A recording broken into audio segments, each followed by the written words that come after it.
So I'm here with my boy SeongHa. We're going to be traveling to 6 cities across the US.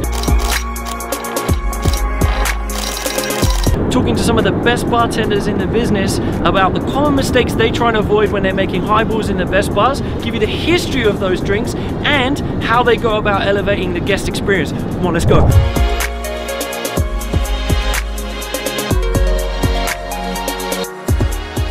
Raul, tell me where you're working these days, my man. I am currently the bar director of Mi Corazón, which is an organic Mexican food and tequila bar in Silver Lake, Los Angeles. Okay, and do you guys get much call for highballs in over there? Actually, yeah, we have quite an array of different highballs that we work with and different flavors that add the proper carbonation to our cocktails. I also think that fresh ingredients are very important. So for us at Mi Corazón, we often make Palomas with a grapefruit soda. So for me, it's really important to use fresh grapefruit, fresh agave, locally sourced ingredients, and topping it off with the fine quality soda water. Your favorite highball is a Paloma? Yes. Made properly, fresh ingredients? Yes. How do you mess up a highball?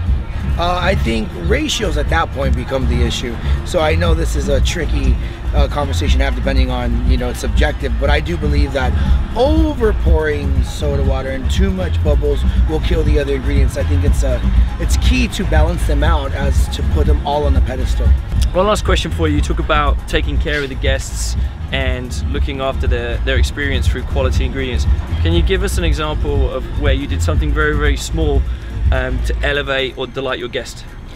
I often tell my staff members and anybody I train that to use the word elevate, because hospitality is a selfless industry and we're not in it for ourselves but for them. So one scenario for me that was really early on in my career was someone was trying to buy a certain spirit that I had just learned about, and I was able to give them a little nugget of history with it that intrigued them so much that that person not only became a regular but became a friend and now learns about spirits with me alongside of me. And I thought that was very inspiring to kind of propel me into becoming a student of the spirit world. Run a tequila bar, you must know the story of the Paloma.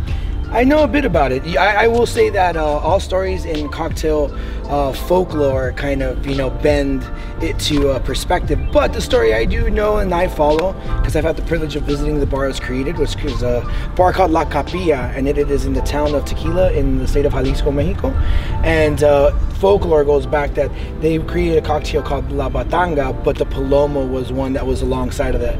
Carbonated with soda, one has Coke, one has the Paloma, obviously it had squirt in it, and the classic way to make it is actually by building it in the glass and stabbing it with a steak knife and a wooden handle, which is kind of cool. And just having stepped foot in there, I kind of felt like that story resonated with me and was true to heart. Dude, sounds amazing.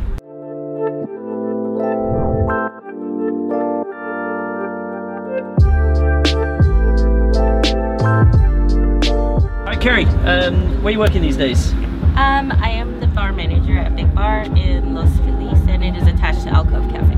You guys get much of a call for highballs where you are? To be honest, our business, we are called Big Bar, but we only have 15 seats at the bar. However, we have a 100-seat outdoor patio. So absolutely, we are open 9 a.m. until 1 a.m. every day. So it's like outdoor drinking is a very big thing for us. So those kind of refreshing, effervescent drinks tend to sell very well. So I love highballs for that reason, for our clientele in particular, just because of our atmosphere. What makes them a good drink to order at your bar?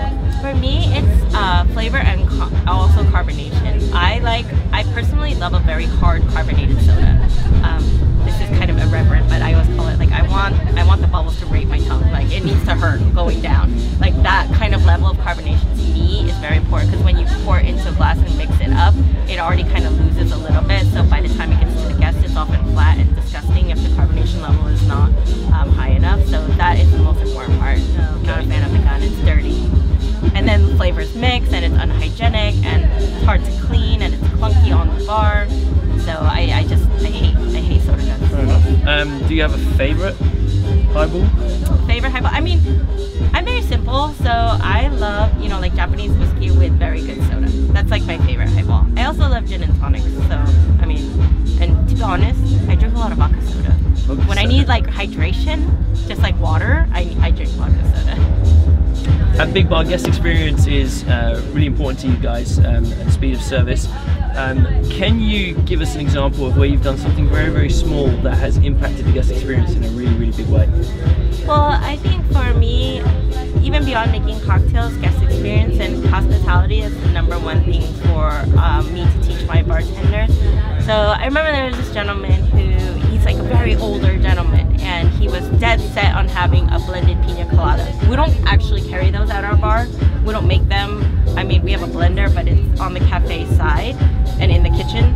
So, and I don't carry Coco Lopez or any of those. He just wanted a very simple traditional pina colada, but I went out and I got everything. I brought the blender over and I made it because it was like something that he was dead set on, and he, you know, he's like an older gentleman, and I mean, when he got it, he almost like cried of happiness, and he was just like grinning the whole time drinking it. So how could, you know, and when I saw that, I was like, of course I would do that, you know. So like little touches like that where you go that extra mile, even if it's not on your roster or it's not something you normally do, like absolutely we would try to do everything to